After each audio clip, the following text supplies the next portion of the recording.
20वीं सदी के आरंभ में अंग्रेजी हुकूमत की वजह से जैसे ही दलितों ने पढ़ना लिखना शुरू किया और शिक्षित हुए और शिक्षा के आने से ज्ञान का प्रसार होना शुरू हुआ तो दलितों में से भी काफी लीडर पैदा होना शुरू हो गए।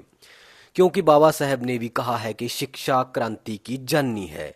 आज हम पंजाब के ऐसे ही दलित लीडर की बात करेंगे जो बाबा साहब के समकालीन थे, जिन्होंने कांशीराम जैसे नायकों के लिए जमीन तैयार की, जिन्होंने बहुजनों के लिए एक नए धर्म की शुरुआत की जिसको आ धर्म के नाम से जाना गया। इस जन नायक ने अमेरिका में सन फ्रांसिस्को शहर में रहते हुए गदर लहर में भी काम किया। घर बार छोड़ देने के बाद कभी घर नहीं लौटे और घर वालों ने मृत समझकर अंतिम क्रियाक्रम भी करवा दिया था, पर वो जीवित थे। हम बात करेंगे बाबू मंगूराम मुगोवालिया जी की, जिन्होंने बाबा साहब अम्बेडकर जी के साथ भी काम किया। मेरा नाम है संदीप सिंह और आप देखना शुरू कर चुकी हैं बहुजनों की आवाज प्रो बहुजन। बाबू मंगूराम मुगोवालिया का जन्म पंजाब के डिस्ट्रिक्ट होशियारपुर में रविदासिया सिख समुदाय में हुआ था। साल था 1886, 1886, यानी कि ब्रिटिश शासनकाल का दौर था। उनके पिता हरनाम दास जी का चमड़े का अच्छा कारोबार था। मुग्गोवाल गांव काफी बड़ी मार्केट था चमड़ा उद्योग के लिए। पंजाब के अलावा दूसरे राज्यों में भी इनका चमड़ा कारोबार फैला था। इनके परिवार का देहरादून में भी चमड़े का बिजनेस था। इसलिए बाबू मंगूराम जी के बचपन के कुछ साल देहरादून में भी गुजरे। उस वक्त पढ़ाई लिखाई पर ज़्यादा तवज्जो नहीं दी जाती थी, पर इनके पिता हरनाम दास जी को पढ़ाई की अहमियत पता था। इसलिए उन्होंने अपने बेटे मंगूराम को गांव के पास एक स्कूल में पढ़ने के लिए लगा दिया और वहां पर हमारे भारत देश की महान सभ्यता के मुताबिक जातीय भेदभाव खूब हुआ इनके साथ। कमरे से बाहर दूसरे बच्चों से अलग बैठकर ही इनको पढ़ाई करनी पड़ती थी। अपने बचपन की एक घटना को याद करते हुए वो बताते हैं कि जब वो 7वीं कक्षा में थे तो बारिश की वजह से कमरे के अंदर चले गए और जिसका बाकी अपर कास्ट विद्यार्थियों ने और स्कूल के ब्राह्मण टीचर ने विरोध किया और उस टीचर ने उनको काफी पीटा कि तुमने सारे क्लासरूम को दूषित कर दिया अपने स्पर्श से। और बाद में गंगा जल से उस कमरे का शुद्धिकरण किया गया। उन्होंने पढ़ाई 8वीं क्लास तक ही की, लेकिन अंग्रेजी के वो अच्छे जानकार थे। उसी टाइम पंजाब से अमेरिका जाने का काफी रुझान था नौजवानों में और वो भी समुद्री रास्ते से अमेरिका को निकल गए। महीनों के समुद्री सफर के बाद वो अमेरिका 1909 में 1909 में पहुंचे दोस्तों। कुछ साल कैलिफोर्निया में रहते हुए उन्होंने बगानों में काम किया। 1913 में वो गदर लहर के संपर्क में आ गए, जिनके क्रांतिकारी विचारों ने मंगूराम मुगोवालिया जी को बहुत ज़्यादा प्रभावित किया। गदर लहर को शुरू करने वाले लाला हरदयाल के वो प्रभावशाली जो उनका व्यक्तित्व था, उनके विचार थे लाला हरदयाल के प्रभावशाली। बातचीत के बाद उन्होंने गदर लहर में काम करने के लिए वो राजी हो गए और गदर लहर में काम करने लगे।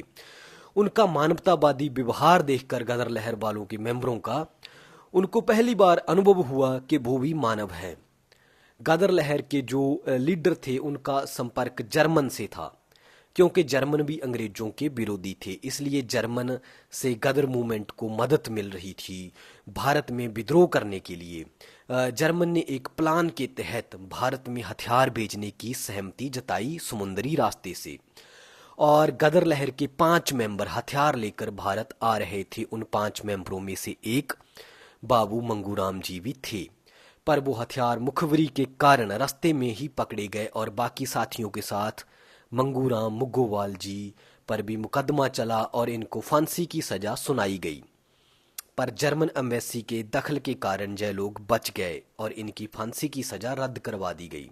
जय घटना 1915 के करीब की है, पर बाबू मंगूराम जी 10 साल बाद 1925 में अपने गांव पहुंच सके।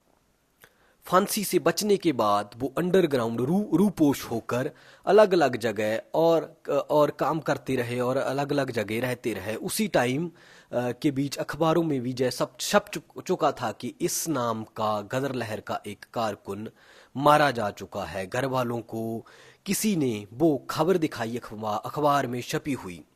घर वालों ने मान भी लिया, जो कि स्वाभाविक ही था, क्योंकि बाबू मंगूराम जी का कोई संपर्क अपने परिवार से नहीं था। घर वालों ने तो उनका अंतिम क्रियाक्रम भी करवा दिया था। 10 साल गुप्तवास के बाद वो सन 1925 में जब उनको एहसास हुआ कि हालात ठीक हो गए हैं, तो वो वापस गांव लौटे। जब वो घर आए तो घर वालों की खुशी का कोई ठिकाना ना रहा, क्योंकि जिस इंसान को वो मृत समझ रहे थे वो अभी जीवित था। गांव आने के बाद उन्होंने देखा कि जातीय भेदभाव उसी तरह मौजूद था। गांव की एक घटना ने तो उनको बिल्कुल झकझोर करके रख दिया था। एक बार उनके पास कुछ युवा लड़के लड़कियां आई, जिनकी उम्र महज 14-15 साल रही होगी। उनके हाथों में दांतियां थी, जिसको हिंदी में हंसिया या द्रांति भी बोला जाता है। वो आकर काफी तरस की आवाज में कहने लगे कि बाबूजी देखो, हमने नहर के पास से कुछ घास काटी थी अपने पशुओं के लिए, पर जमींदार ने आकर घास भी छीन ली और हमें गालियां भी दी। बाबूजी उनके साथ गए और उस जमींदार से पूछा कि भाई, तुमने ऐसा क्यों किया जहां पर तो आपकी कोई निजी मलकियत नहीं है? तुमने क्यों रोका घास काटने से इन बच्चों को? जमींदार ने जवाब दिया कि इन सभी चीजों पर जमींदारों का हक है, हम नहीं काटने देंगे घास। इस घटना के बाद तो बाबू मंगूराम जी ने फैसला ही कर लिया कि मैं अपने लोगों के लिए लड़ूंगा और इनको इस गुलामी से आजाद करके ही दम लूंगा। और इसी प्रतिज्ञा से शुरुआत होती है आधर्म मंडल की, जिसकी पहली बैठक बाबूजी ने अपने ही गांव मुग्गोवाल में 11-12 जून 1926 को बुलाई। इस बैठक में हजारों लोग आए जो जातिवाद के सताए हुए थे। इसमें सिर्फ दलित ही नहीं, ओबीसी जातियों से भी लोग आधर्म मिशन से जुड़े। आधर्म का अर्थ होता है मूल, मतलब जो शुरू से था, मतलब जो आर्यों के आने से पहले था। वो धर्म जो वैदिक काल के आने से पहले था, वैदिक काल से पहले का धर्म, जब वर्ण व्यवस्था होंद में नहीं आई थी। आधर्म ने सतगुरु कबीर, गुरु रविदास जी और संत नामदेव जी को अपना गुरु माना और उन्हीं की बानी को आदर्श मानकर आगे बढ़े और अपने आप को हिंदू और सिख धर्म से अलग करके आधर्म का निर्माण किया, जो कि बहुत बड़ा कदम था आजादी की ओर। इस बात से हमें जय भी पता चलता है कि संविधान आने से पहले ही दलितों ने जद्दोजहद शुरू कर दी थी अपनी सामाजिक आजादी के लिए। 1926 में आधर्म बना और भगत सिंह ने 1928 में एक आर्टिकल लिखा था जिसका टाइटल था अछूत का सवाल, जिसमें भगत सिंह ने धर्मियों की तारीफ की थी और इसे एक ऐतिहासिक कदम बताया था। 1931 की जनगणना में 4 लाख से अधिक लोगों ने अपने आप को आधर्मी लिखवाया। आधर्म का मुख्य मकसद दलितों, पिछड़ों की अलग पहचान और अपनी अलग कल्चरल वैल्यूज क्रिएट करना था। विडंबना जय भी रही कि अमेरिका में बने गदर मेमोरियल हॉल में बाबू मंगूराम जी की तस्वीर तक नहीं लगाई गई थी आज तक, जबकि बाबू मंगूराम जी गदर पार्टी के फाउंडर मेंबरों में से थे और समुद्री रास्ते से हथियार भारत लाने वाले 5 लोगों में वो शामिल थे। उनकी तस्वीर अभी 3-4 साल पहले दलित एक्टिविस्टों के दखल के बाद लगाई गई है सन फ्रांसिस्को में बने हुए गदर मेमोरियल हॉल में। आधर्म ने अपनी रिपोर्ट में, जिसको आधर्म रिपोर्ट कहा जाता है, उसमें 78 बिंदुओं पर फोकस किया था जो इनके फॉलोअर्स को अमान्य थे। जैसे कि जात पात को इनके जो 78 पॉइंट्स थे उनमें से कुछ मुख्य बिंदु जय हैं कि जैसे कि जात पात को ना मानना, शराब का सेवन ना करना, लड़की और लड़के के भेद को खत्म करना। आधर्म के लीडरों ने जहां तक कहा था कि आधर्म के समुदाय के लोगों को लड़की पैदा होने पर भी खुशी मनानी चाहिए, जैसा कि लड़का पैदा होने पर जो खुशी मनाई जाती है वही लड़की पैदा होने पर भी वो खुशी मनाई जाए।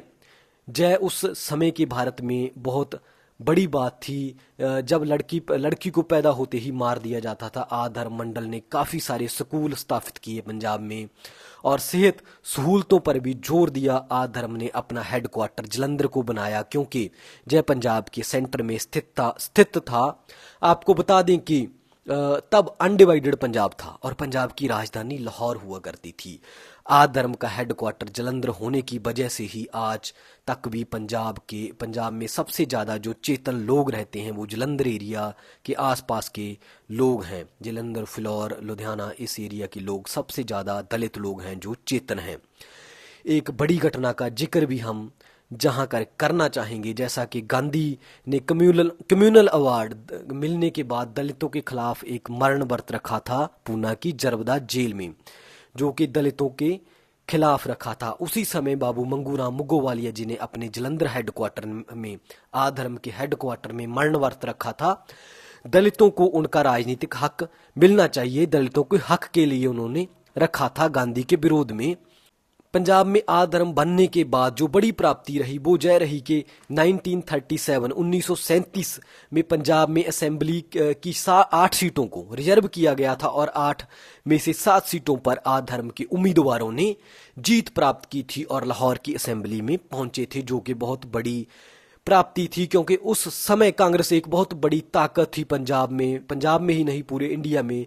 सिर्फ एक एमएलए कांग्रेस का जीत पाया था, वो भी बाद में आधर्म के साथ आ गया था। इससे आप अंदाजा लगा सकते हो कि कितनी बड़ी ताकत थी आधर्म मंडल पंजाब की। दोस्तों, बाबू मंगूराम मुगोवालिया जी को पंजाब का अंबेडकर भी हम बोल सकते हैं। उनका बहुत बड़ा योगदान रहा है कांशीराम जी के लिए जमीन तैयार करने में, क्योंकि उन्हीं की वजह से पहले से ही पंजाब के लोग बहुत चेतन थे और कांशीराम जी ने उस चेतनता को दोबारा जगाया और वो दलित इतिहास का एक बड़ा नाम है और हमारे दलित समाज को उनको कभी भूलना नहीं चाहिए, हमेशा याद रखना चाहिए। धन्यवाद दोस्तों। जय भीम, जय भारत।